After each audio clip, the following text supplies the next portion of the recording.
Ladies and gentlemen, this is Red, White, and True with Ed and Ronnie. And the show starts right now.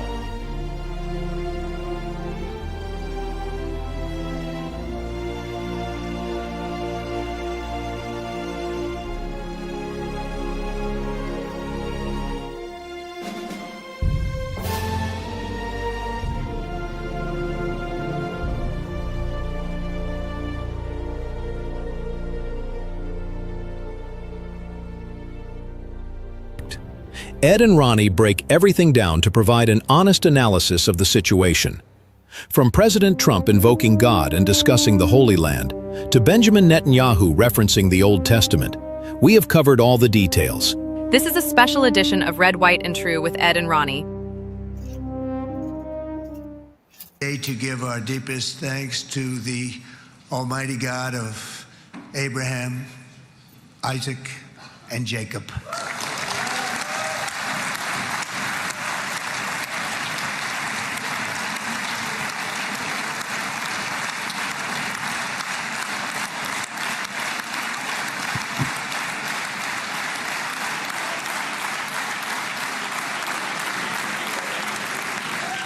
After 2 harrowing years in darkness and captivity, 20 courageous hostages are returning to the glorious embrace of their families, and it is glorious. 28 more precious loved ones are coming home at last to rest in this sacred soil for all of time. And after so many years of unceasing war and endless danger, today the skies are calm, the guns are silent, the sirens are still, and the sun rises on a holy land that is finally at peace, a land and a region that will live, God willing, in peace for all eternity.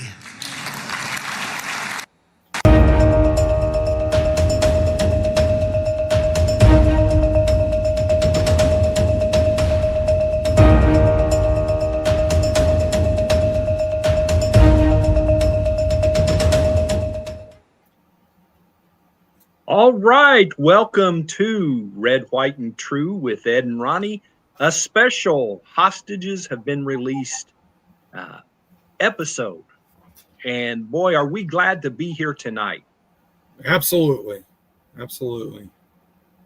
We prayed for months and months and a couple of years that the hostages would be released. And today was the day. You know, history always has that today is the day for everything that has happened. And we watched history take place in the last 24 hours. Ronnie? Absolutely. Yeah. It's, we've said multiple times on this show, we'll believe it when we see it. We'll believe it when we see it. We'll believe it when we see it. Today we saw it. So. And we believe it. Yes, absolutely. We are going to play a lot of clips. We'll give you our thoughts on everything. We just need to start with a prayer of thanks to our Father in heaven. Father, we come to you just now, thanking you for answering this prayer and for the perseverance that each person that wanted those hostages released has been able to show for a little bit over 2 years. Thank you, Father, that there were 20 of them that were able to come back to their families today. And Father, we pray for those that their sons and daughters and husbands and wives didn't make it out. And we know that there are numerous folks whose bodies have not been returned. No hope that they are alive, but still their families need to be able to get some closure on what has taken place. So we pray that those bodies will be returned ASAP as well. Thank you, Father, for loving us. Thank you for loving your children in Israel. And thank you for all of those that had a part in bringing them home. In Jesus' name, amen.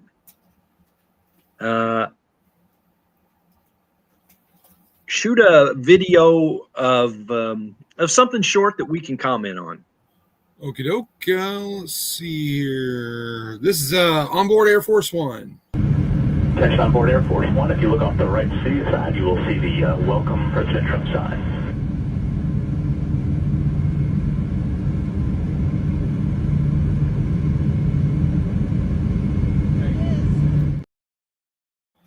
So that was on board Air Force One, and as they were getting ready to land there in Israel, they had a welcome Trump sign. Trump was very, very well welcomed in Israel today.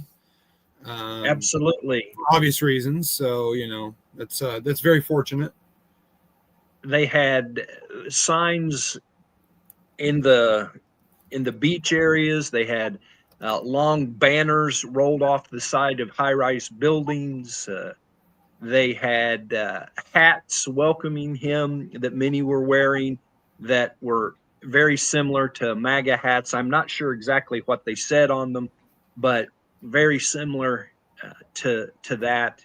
And if you were to take a poll in Israel right now, Trump's poll ratings would be higher there than they are here. Yeah. And even with, he's got some really good poll numbers here in the States.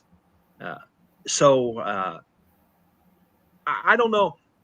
Netanyahu, when he spoke this morning, he was almost giddy with how much he praised Trump. He just looked so relieved that part of what's going on is behind him. Yes, absolutely. I told your mom we were, here's the deal about the coverage. Most of the important things, at least hostage-wise, happened while we were asleep. I think they started releasing maybe the first 7 or so about 2 a.m. Eastern. Yes. And so we were just getting good and asleep at that time. Maybe I should have spent the night watching the news, huh? watching the news, because it was one of those where by the time we were watching, that part had kind of passed us, and we were getting more into the speeches that happened all throughout the day. And not that they weren't important, but the excitement that went with the release of the hostages. Well, let's look at this one. I should want to bring in Kayleigh McEnany, who's been sitting here with me and been patient as we wait for President Trump to land in Sharm el-Sheikh. You had an interview this weekend on your new show, Saturday in America, with one of the families waiting for their brother to be released. Let's watch here. I saw a picture of Roni, and she's kissing her father's picture, and it's on her birthday. And she's 4 years old now. You said that she asked for her father. She asked why he's not at kindergarten. Yeah, she asked why he doesn't pick her up from kindergarten. She says goodnight to him every night. She knows what happened, Roni, because she was old enough to understand what has happened to her as well. Guns were pointed at her face that day. She was awakened by 5 terrorists surrounding her with guns, with an RPG. She knows bad people took him to Gaza, and she says it to her friends in kindergarten. She knows that she's displaced, not living in where she grew up as a toddler. And she keeps manifesting herself. She's an incredible smart girl, and her father will be so proud of her when he sees her, when he hugs her again. That was an emotional interview on Saturday, and then watching here, I'll let you talk over it. This is the extended family watching his release. That was a video from the center there. And then when she got to have her first conversation with her husband, we have that photograph as well. And Kayleigh, what an interview. Yeah, that's Lashai you're looking at. Moshe told me the struggle of being a mom to 2, a 4-year-old and a 2-year-old, and being a constant advocate. Lashai has constantly wanted mostly to catch the reaction when she saw him jumping up and down. Yes. You got to believe that there are a whole lot of people in the world today who, with taking a collective sigh of relief that their loved one is free.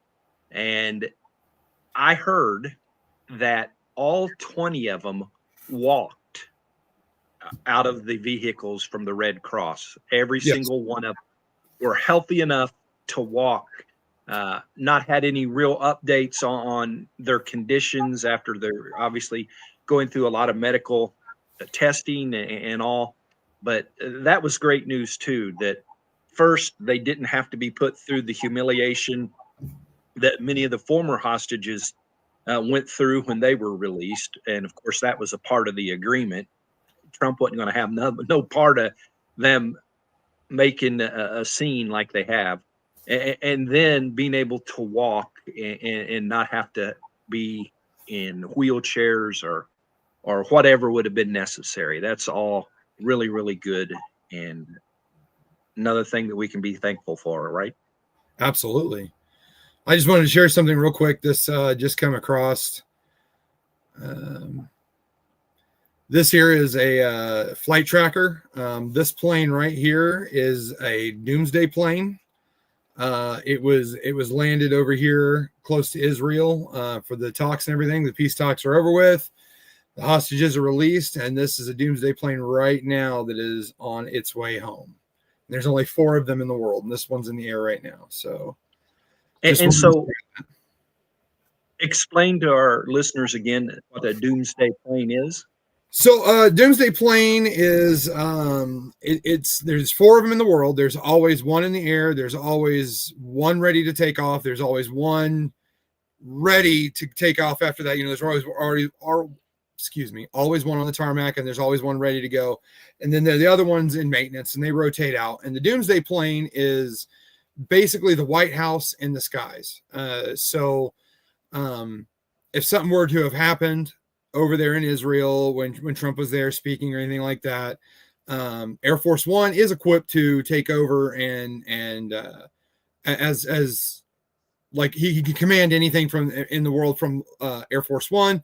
But there's also these doomsday planes, which they're hardened. They're stealth. They're able to they're just the bee's knees. They're the flying Pentagon. So a lot of people track these. I know I do. Like I said, there's always one in the air, and 99% of the time you can't see it because they don't have their transponder on, but this one does. And it's right now it's being tracked by 13,007 people in the world. So it's just a pretty interesting little logistical thing to see because, Trump went there and talked, and, he met with the hostages and everything, but, not a lot of people get into the logistics of how it actually happened, how he was there, how his security happened, how, backups for backups and planning and stuff like that. So my little giddiness because I get to see the doomsday plane in the air right now.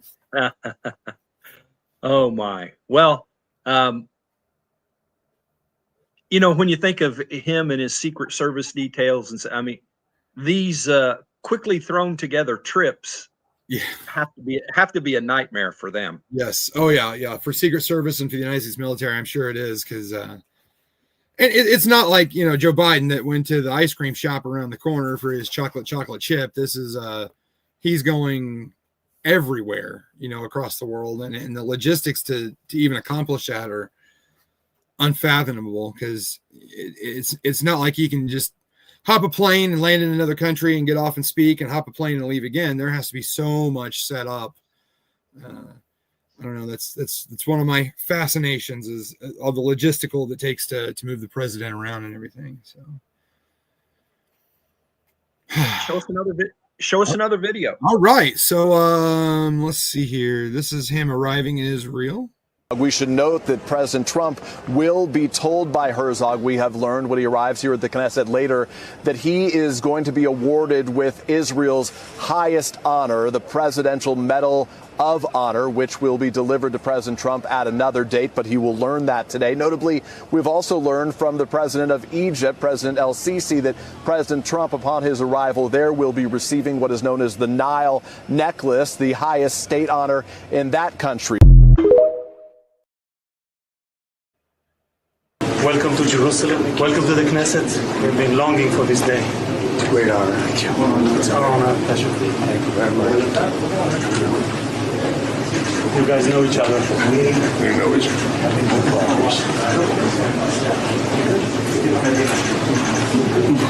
Good. Yes, please. Please, Mr. President. Let's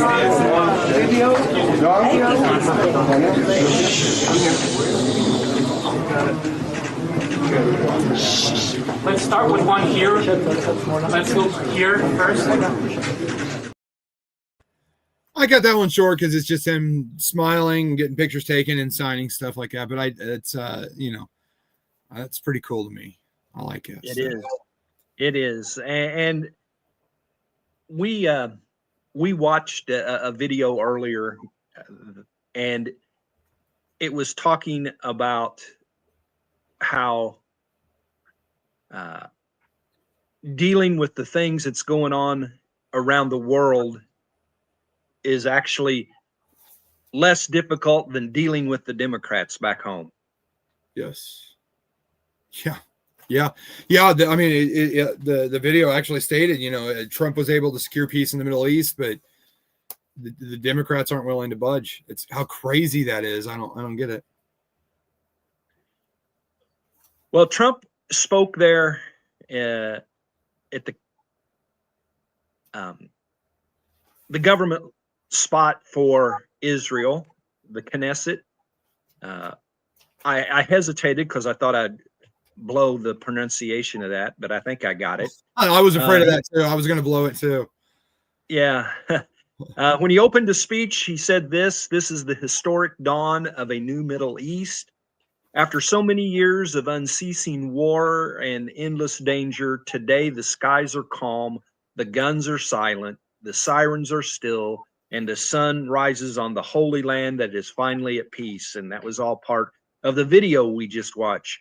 And then he said, this long and difficult war has now ended.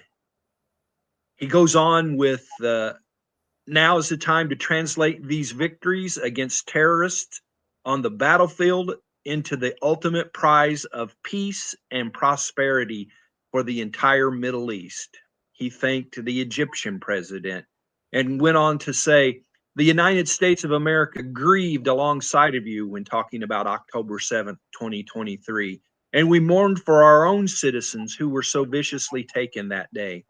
To all the families whose lives were forever changed by the atrocities of that day, America joins you in those two everlasting vows, never forget and never again.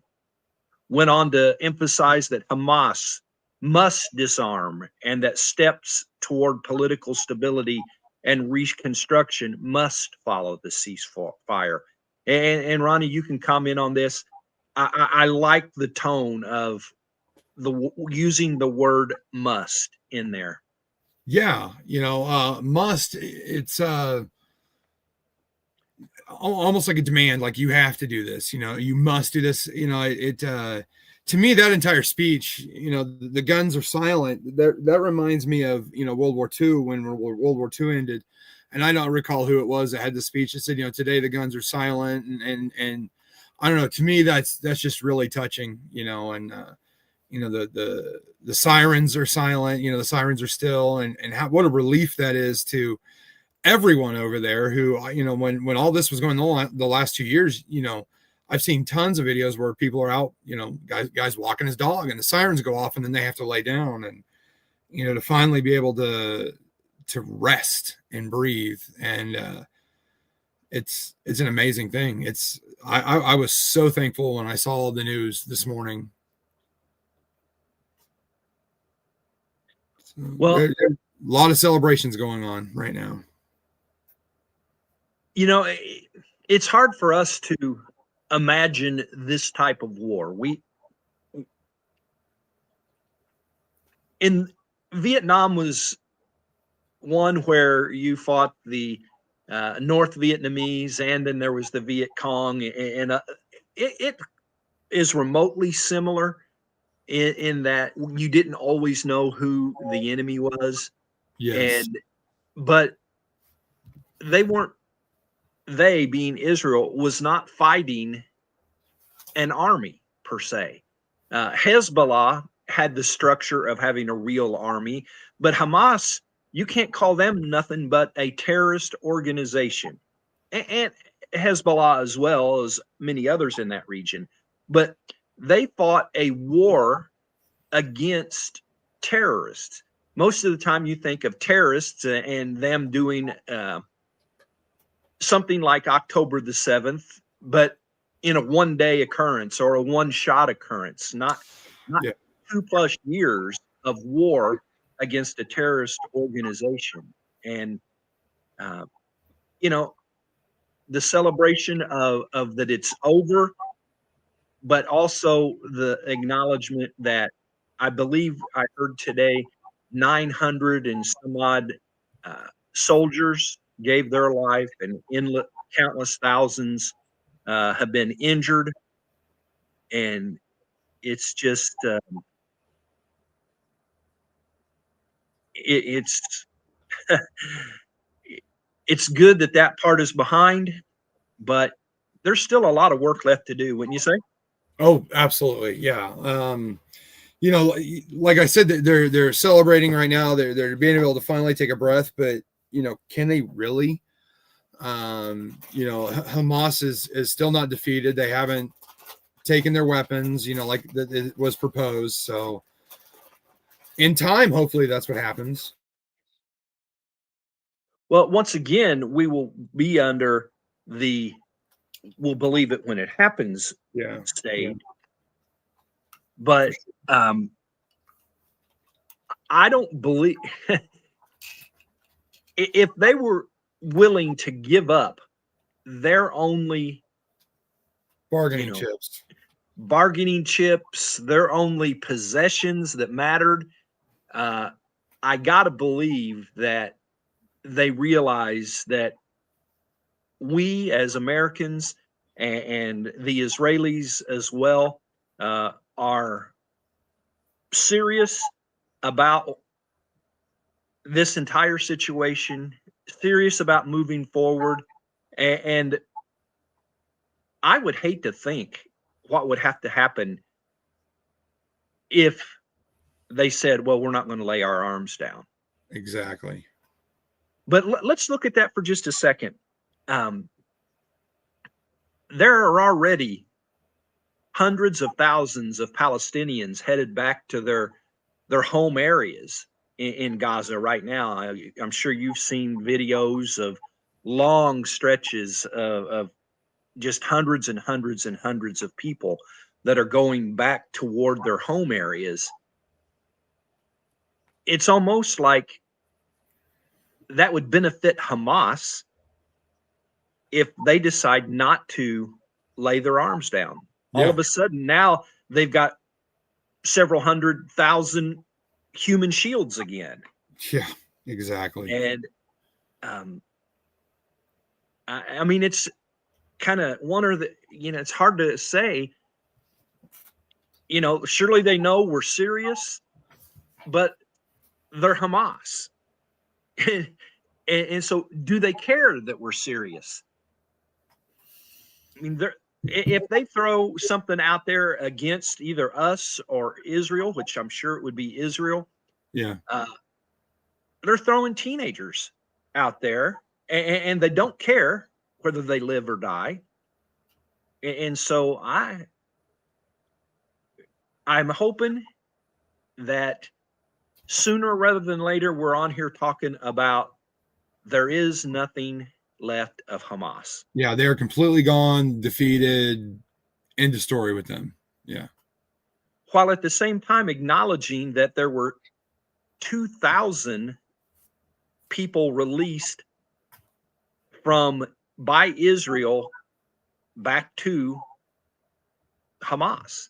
That I think that not all 2,000 of them were Hamas soldiers or anything like that, but Palestinians that were in prison for numerous reasons. And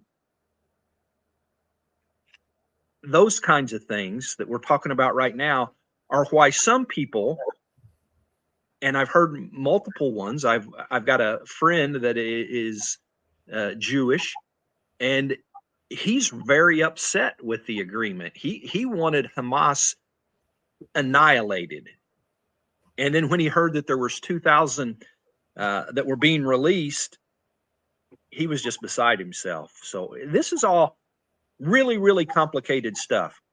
Yes, absolutely. What do you got next? Well, I've got this is the convoy of them coming out.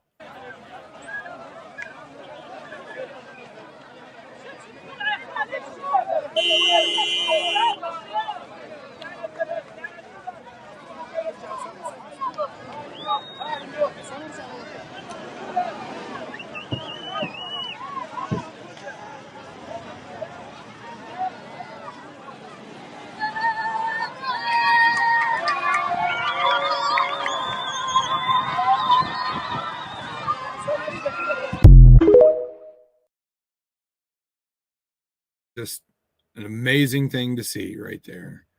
It is. This one really touched me here.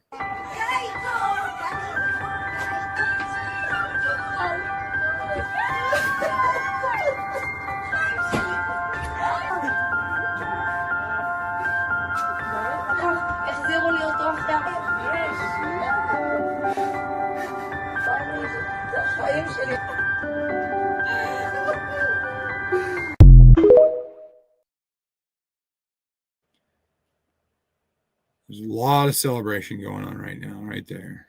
That was so cool. That was so cool. Well, I have a surprise even for you. All right. You don't like surprises. Yeah, I was going to say you don't like surprises.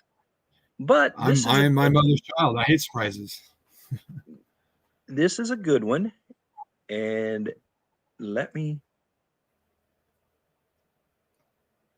I believe that's it right there.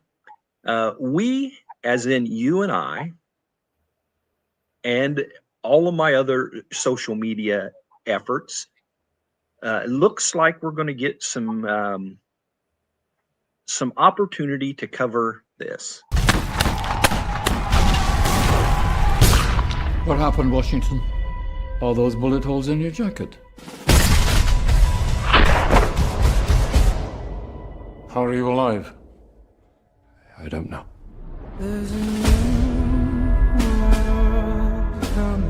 You have no military service. You are a boy. You are not British, yet they send you to speak for them. So that when you fail, they'll have someone to blame. Young Washington, you lost in the New World. Who does own this land, if not the one who has the will to tame it?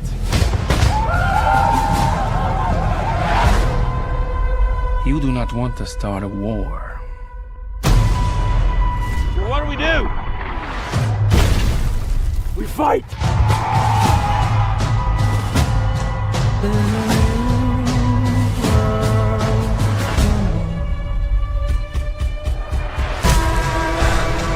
Hold your ground! There is no retreat!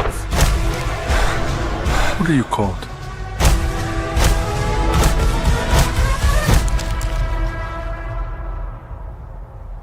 My name is George Washington.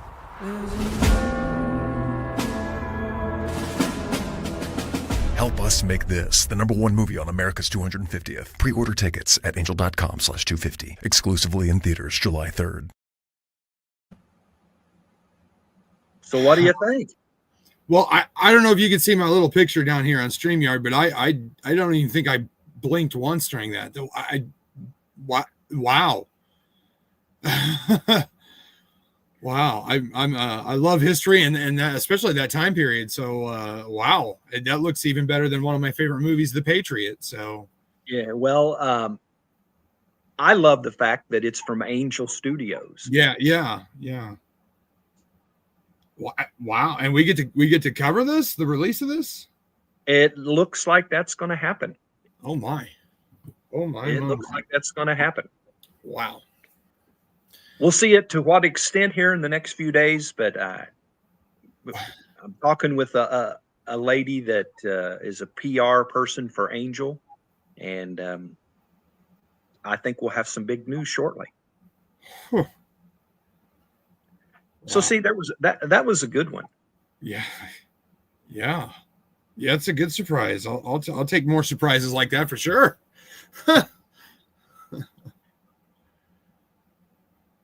Well, I wanted to give you some comments that world leaders had today. Yes. Yes. Actually, before I do that, I want to kind of go over some things that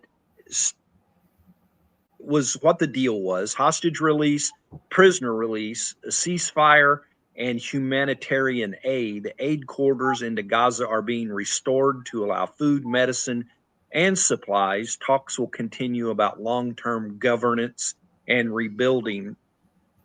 And Trump made reference several times today.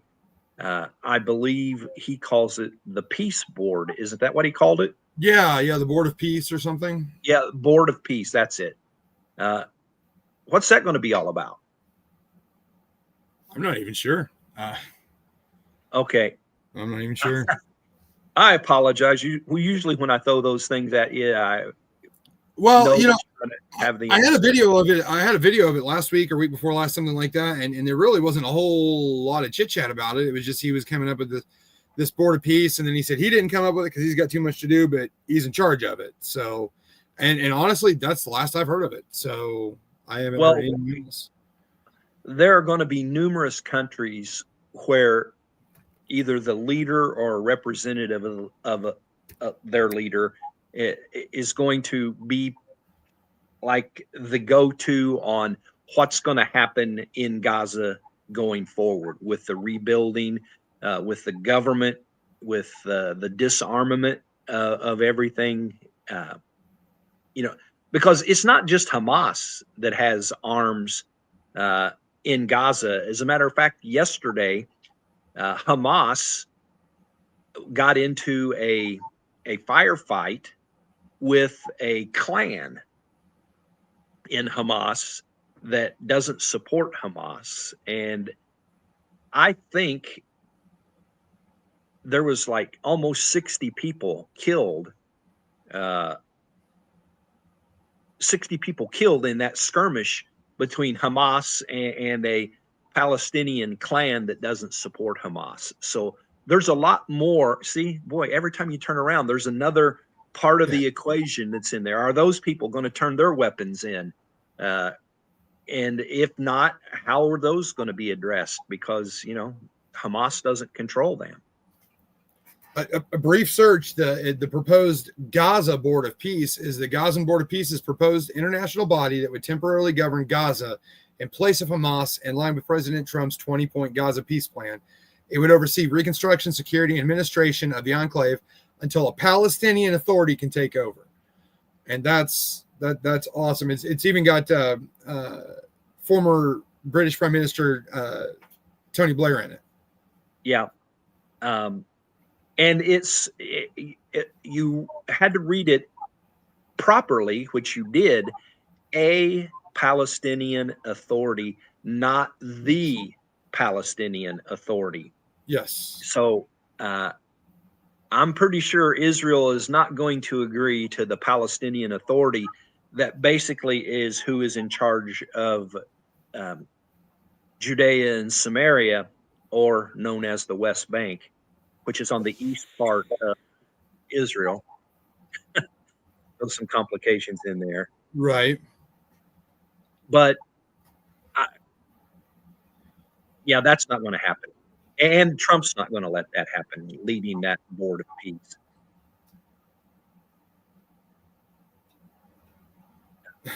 Another pointed out the irony of the Department of Defense being renamed the Department of War, only for his new board to be announced. So the guy who has a Department of War is now heading the Board of Peace. Well, the Department of Defense used to be called the Department of War.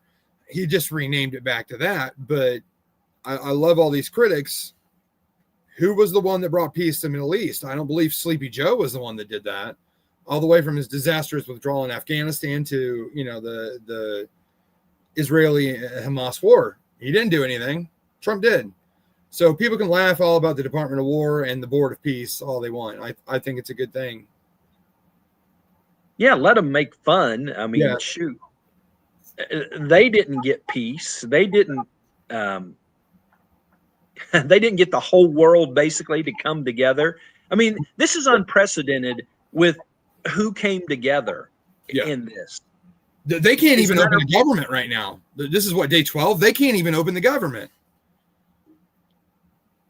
Absolutely. And I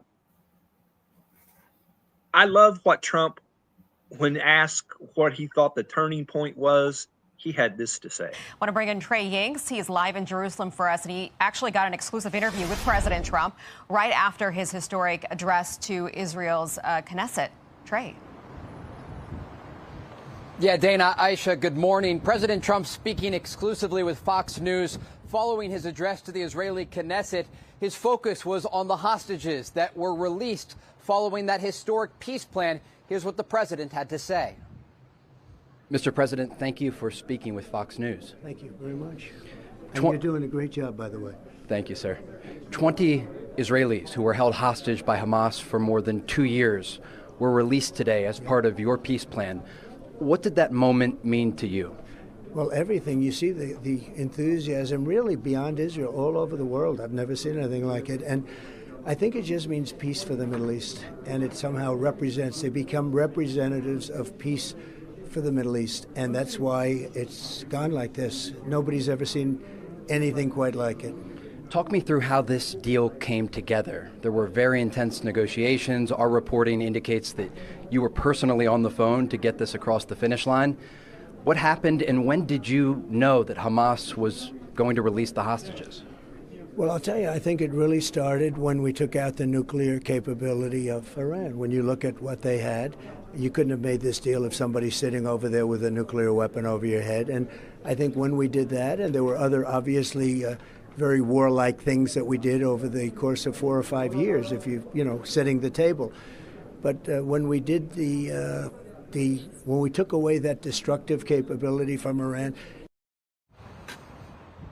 The president spoke about a variety of topics concerning the Middle East, and he also talked about this very important summit that's taking place tonight in Sharm el-Sheikh, Egypt. He's brought together some of the world's most influential people that have the funds that can ultimately implement the ideas and projects that the president has. And he wanted to make clear in the course of our interview that the Gaza ceasefire is just the first step in a larger peace plan to try and stabilize the Middle East. And that's likely what's going to be discussed in Sharm el-Sheikh tonight as the president is there with his team, that short flight from Israel. And we do expect additional statements to come out of this meeting as the president, again, wants to send this message that this is the very beginning of what is expected to be a much broader peace across the Middle East. Guys?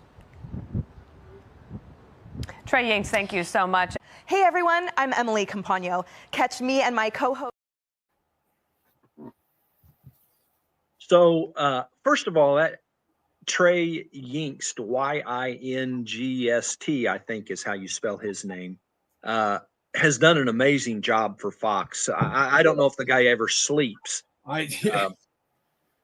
Every time I'm on anything related to Fox, they're going live to Trey Yingst in Jerusalem or Tel Aviv or wherever he's at that point in time. He's all over the place. Yeah, I wanted to play that to coincide with what you said about the Department of Defense, the Department of War, and critics. He showed right there, told right there, that it was the Department of War that was the beginning of this agreement turning the way it did. The Department of War went to Iran, blew things up, and there's something to be said about peace through strength. Wouldn't you think, Ronnie? Oh, yeah, absolutely. Wise man once said that. Yeah. And explain that a little bit on what Trump was saying to the reporter asking the question and how that works with the War Department and peace through strength. Well, the whole thing about peace through strength, it's to me, it's almost common sense. We're the United States of America. We're a superpower. no one really wants to mess with us. We have the strength, which causes peace. If you're weak, like we had a weak president the last 4 years, I've heard Donald Trump boast this before, and I don't know if it's exactly true, but I almost would say so. If Donald Trump would have won the election in 2024, in 2020, then I doubt the Russia-Ukraine war would have ever happened. Because Donald Trump was a strong president. There was peace through his strength. Obviously, he just, stopped this war. So, I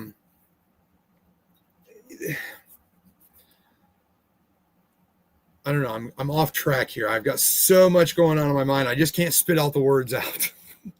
But in wars past, the United States hasn't won.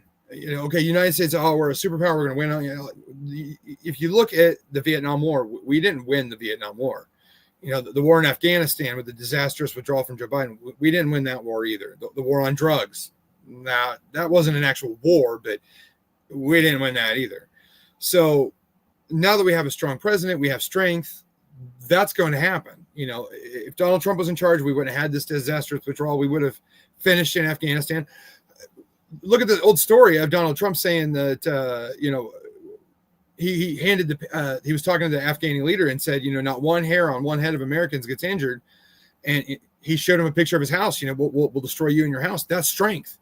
And not one American was injured. And then, he left office and Joe Biden took over. And so peace through strength, you have to have strength. You have to, smaller, weaker countries, weaker presidents, Joe Biden. And I didn't feel safe, the last 4 years. Joe Biden was more concerned with his chocolate chip ice cream and his 7 o'clock bedtime. And we were weak. and so was the world. So yes.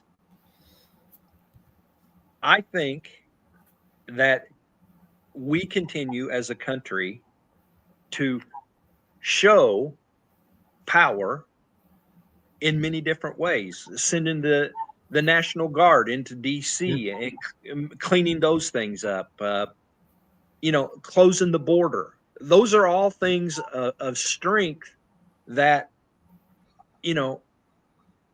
had he won in 20, we wouldn't have had the how many ever million illegals that came into the country that we all deal with right now. I was thinking, well, this is for another day. I'll go ahead and skip that.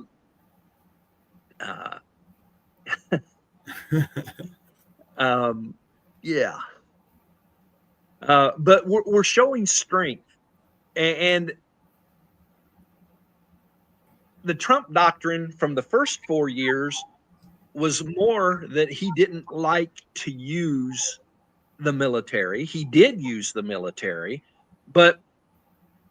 and I think still somewhat, he would rather not use the military. He would rather to make a deal, but he's been thrust into many, many situations where making a deal means using the military. Yes. And without the military, the deals wouldn't be on the table. Let's look at a few of the world leaders. I'm going to skip the first one because I've got a video to play at the end of this from Bill Clinton.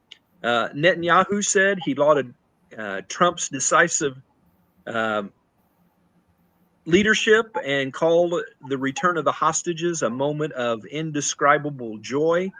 He also described the U.S. involvement as crucial to securing freedom for our citizens. Prime Minister of India, Modi, not going to try the first name, but Prime Minister Modi from India, we welcome the release of all hostages after more than 2 years in captivity. Their freedom reflects the courage of their families, President Trump's tireless pursuit of peace, and Prime Minister Netanyahu's steadfast determination. El-Sisi from Egypt referred to Trump's mediation as the last chance for regional peace and said that he was the only one capable of ending the war in Gaza. Australia's prime minister spoke up. Great Britain's prime minister. Canada. The Palestinian Authority described Trump's mediation as sincere and determined. I would add, who cares what the Palestinian Authority says? But Right. that's Yeah. an editorial comment there. The Secretary General pledged continued support for relief efforts. I would add to that, who cares what the Secretary General of the United Nations says or does, because it's usually useless. Boy, Right. am I getting opinionated here? That's all right, though. It's our show. We can have opinions. Okay, thank you. Argentina's president proposed nominating Trump for the Nobel Peace Prize. I think, and I heard somebody say this today, he doesn't need the Nobel Peace Prize because the entire world knows what happened. And so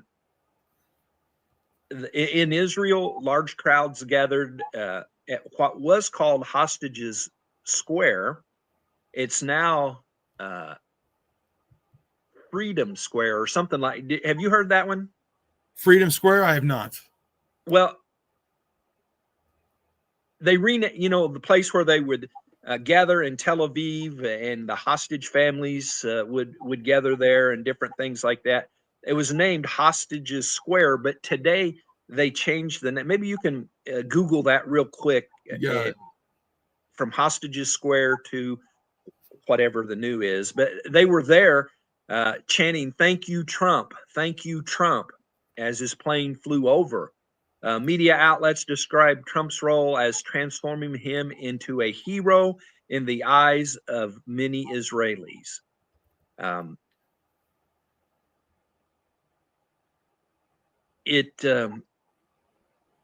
Again, his popularity over there right now is huge, very huge. And I've got a video that talks about the praise of Bill. Did you get that? Not yet. Okay, we'll go ahead and play the video. John, breaking just moments ago, former President Bill Clinton has released a statement on the ceasefire deal between Israel and Hamas. The horrors, I'm reading verbatim, the horrors of the October 7th, 2023 attack on Israel and the conflict they reignited have resulted in unbearable human loss, it reads. It has been hard to watch and nearly impossible to rationalize. It reads, I'm grateful that a ceasefire has taken hold, that the last 20 living hostages have been freed, and that desperately needed aid has begun to flow into Gaza.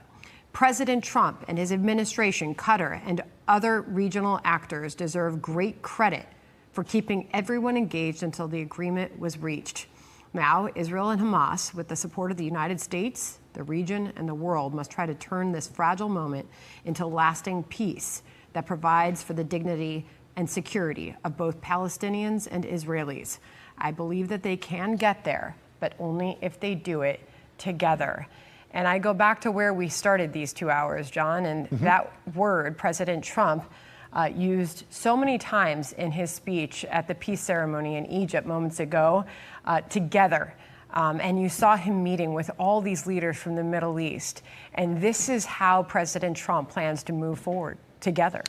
Yeah, and he finally got some praise from some Democrats, Bill Clinton among them. Hillary Clinton mentioned it as well. John Fetterman said, now life, Ali Sharabi, former hostage, on resilience and optimism. The nightmare finally ends. May the hostages have a full recovery, and may we never forget those who didn't make it out alive. Credit to President Trump. All right, that goes on for a little bit more.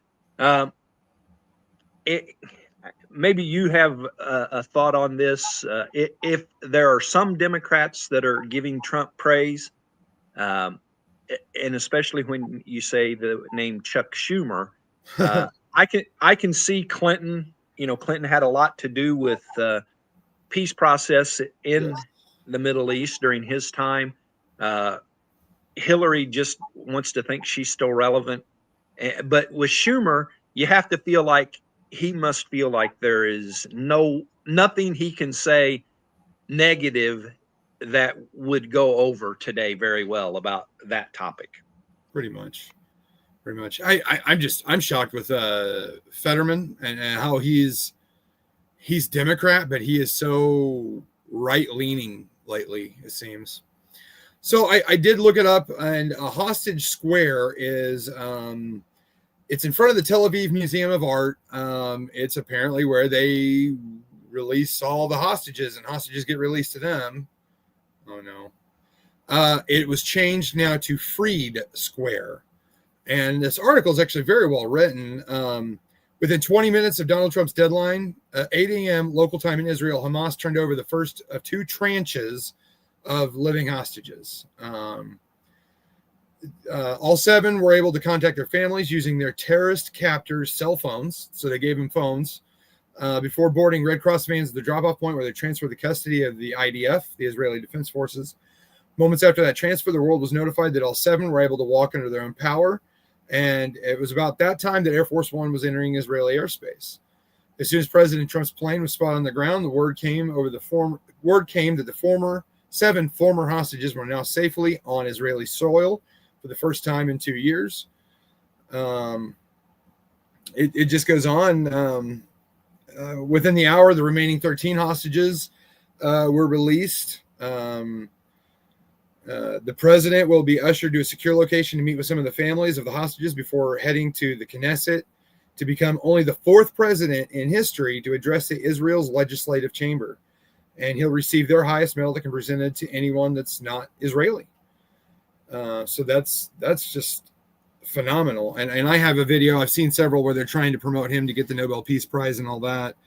They were trying to get him to get it this year, but he did not win it this year. If you're an American, one that's not poisoned with Donald Trump derangement syndrome, you have to feel that huge sense of pride that American leadership is responsible for creating the conditions for a ceasefire that is not only holding, but one that's released hostages the entire world, in all practicality, gave up for dead. All the accomplishments of Donald Trump in only 9 months plus office and its tremendous amount, nothing compares to this. There are some Democrats who have recognized the feat Trump has achieved thus far, even though there's been a long, long way in his 21-phase path forward for the Middle East. Former Secretary of State and Trump's opponent in the 2016 election, Hillary Rodham Clinton, gave credit where credit was due. So, wow, that's great.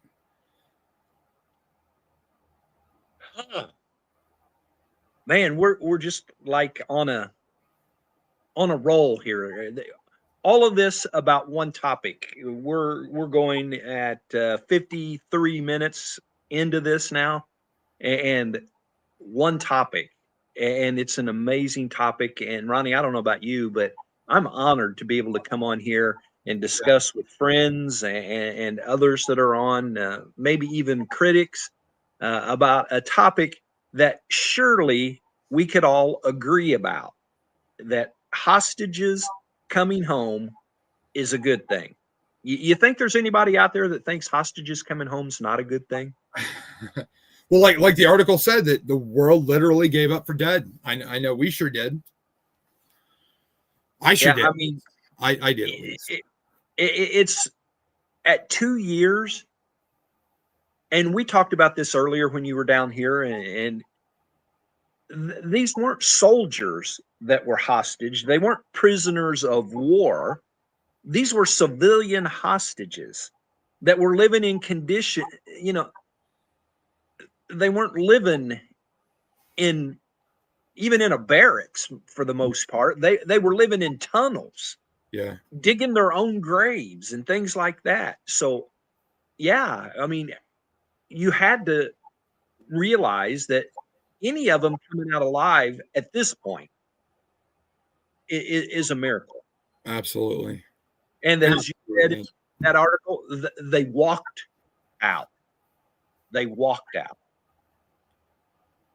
God answers prayer, and He answers prayer for little things, and He answers prayer for miracles, just like them 20 folks being. That is so long. There was a husband and wife, or boyfriend and girlfriend, I can't remember which, that were at the that music festival that got hit hard. that were both taken hostage. They got to reunite. There were two brothers, thinking and maybe twin brothers, that had been separated, but both were hostage. I seen a picture of them embracing for the first time since 2023. And so many stories that, as days and weeks go on, that will, yeah, these stories aren't going away anytime soon. Yeah, no. I'm sure there's going to be so much more coming out of this. At least I hope so. I see that you have a Pardon Bibi video. Yes. And so play that and we'll talk about that. Okay. I have an idea. Mr. President, why don't you give him a pardon? Give him a pardon. Come on.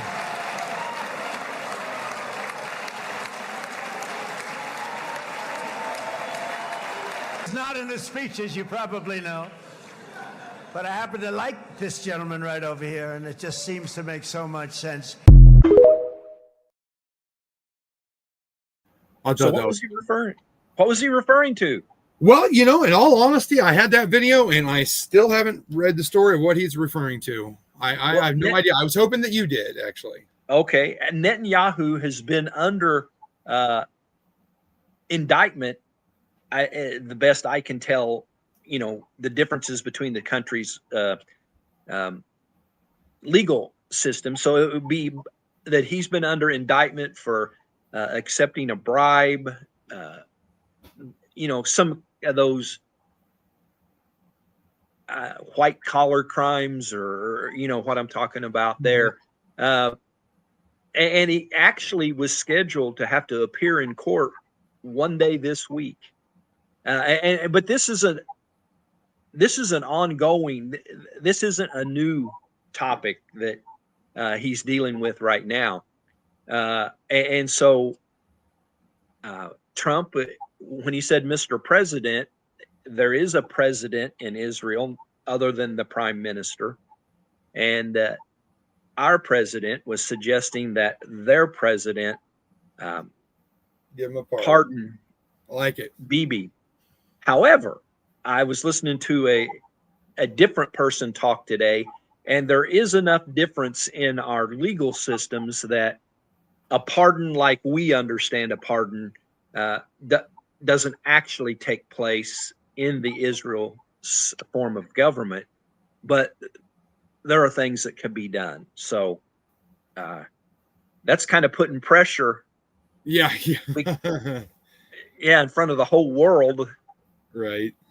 And the timing is perfect for Trump and Netanyahu on that, because, Netanyahu in recent weeks taken a whole lot of guff from both sides, those that wanted the hostages released and those that wanted Hamas annihilated. And so we see how that goes forward from here. Wow, that's awesome. That is great. Yeah, a whole hour on just one topic. And like you said, I'm honored to just cover it. I never once thought I would be any sort of news journalist or anything, or that would spread the news, but here I am, and I'm loving every minute of it. So, well, with that, we'll do a little bit of an advertisement here. Tomorrow night, on our normal Tuesday night, Red, White, and True with Ed and Ronnie, it will be a one-topic event tomorrow night as well. So tell everybody what we're doing tomorrow. Well, I've actually got it right here, all ready to go. This is it is Charlie Kirk's birthday, October 14th.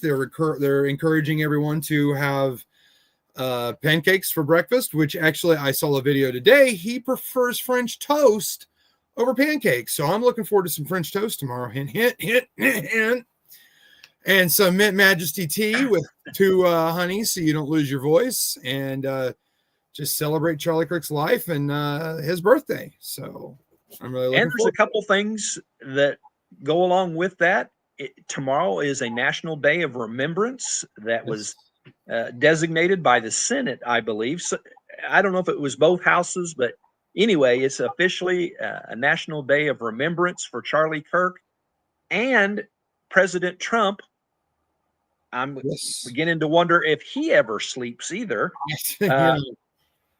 After all of the things in the last 24 hours in the Middle East, he's flying back to the United States, and he is presenting Erica Kirk with the Presidential Medal of Freedom, which is the highest civilian award that can be given in our country, posthumously for Charlie. Yes. And so, yeah, it is a big day. We got a lot to cover, and I haven't mentioned anything. I don't even know if I mentioned it last week. My can you hear me? I can hear you just fine. Okay. I think Mom's I can't hear you means my hint for French toast tomorrow. Okay, well, at least I hope that's one of my earbuds just died, and so when she said I can't hear you, I thought maybe I was talking, but yesterday I was honored to be able to speak at a local Charlie Kirk memorial service downtown Columbus at City Hall, and I was a little disappointed with the turnout, but here in Bartholomew County, schools, both school systems are starting fall break. Actually started after school Friday, or even I think Thursday was the last full day that they were in. Friday was Teachers' Day, and then this week out of school. So there may have been people that were out of town. Of course, it was a Sunday in the afternoon, and the Colts were playing football. And Lord help people if they couldn't see the Colts play football. I heard multiple things about the Colts that day. Yeah, but I was honored to be able to speak. I don't know. I've not looked to see how long. I would say maybe 15 minutes. Some people may have wished it would have been 10. There was a few that were there that would have liked me to continued on, but yes. Here's my take on this, and it's my turn to boast on you for a little bit. So here we go. I was disappointed in the turnout as well. I wish there could have been more. I'm sure there would have been more. It was the day after Ethnic Expo. You know, I wish it was been on a different day. There was multiple factors that I think counted against us. I was trying to enjoy it. I could not because there was no security present. There was no law enforcement. They were there for about 10 minutes. They all took off. There was just multiple different things. The singing was okay. God bless her. The speakers were okay. There was a lady a couple before you that was so quiet, and I believe she spoke for maybe 20 minutes and nobody heard a word she said. The pastors were well, but when you got up there, you actually engaged, got people cheering, got people talking, you know, like you and I love this because everybody else just pretty much sat there, but you know, you got people into talking and saying things, which was amazing. You mentioned Charlie Kirk. I get it. It was a Charlie Kirk remembrance. It was also a prayer vigil. There was a lot of praying, which I enjoyed. There was a lot of talking about God that I enjoyed, but we were there for Charlie Kirk and in remembrance of him. And there really wasn't much talk about Charlie Kirk. You talked about him. You said his words, which I don't believe I heard all day from anybody else. It was definitely not what I thought it was going to be. It was not what I've seen online with other places, but I was definitely proud to be part of it, and I was definitely proud of you. So, well, thank you. You don't get opportunities like that every day, and when you do, you hope that God will use you in a way that that He wants you to do. And you talked about loving what we do here. I love what we do here. I love being a pastor. You know, I've been a pastor since 2003. So I had my 22nd anniversary this year of being in the ministry.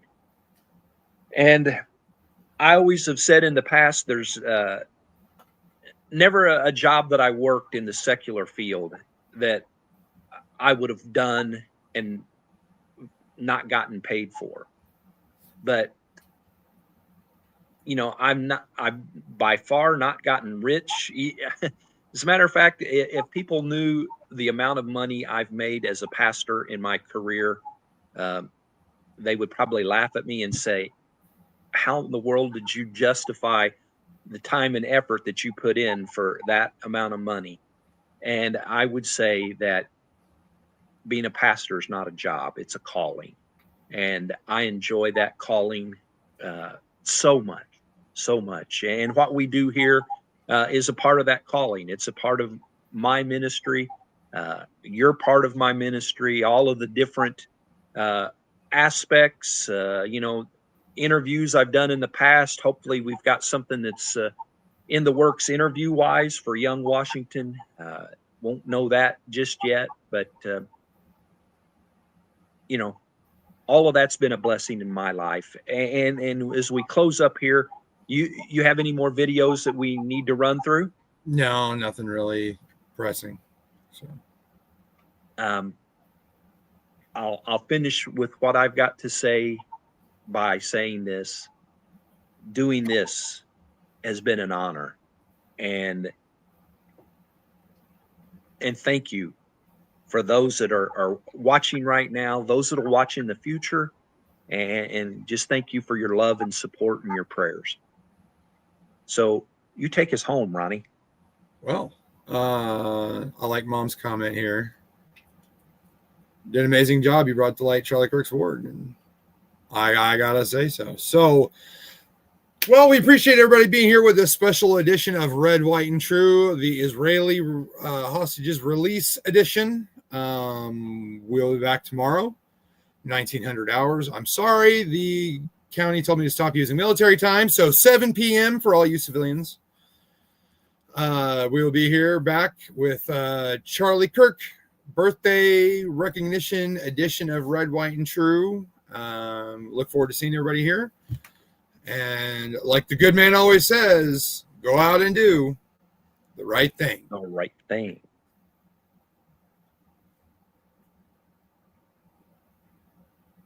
Thank you for joining us for today's live stream.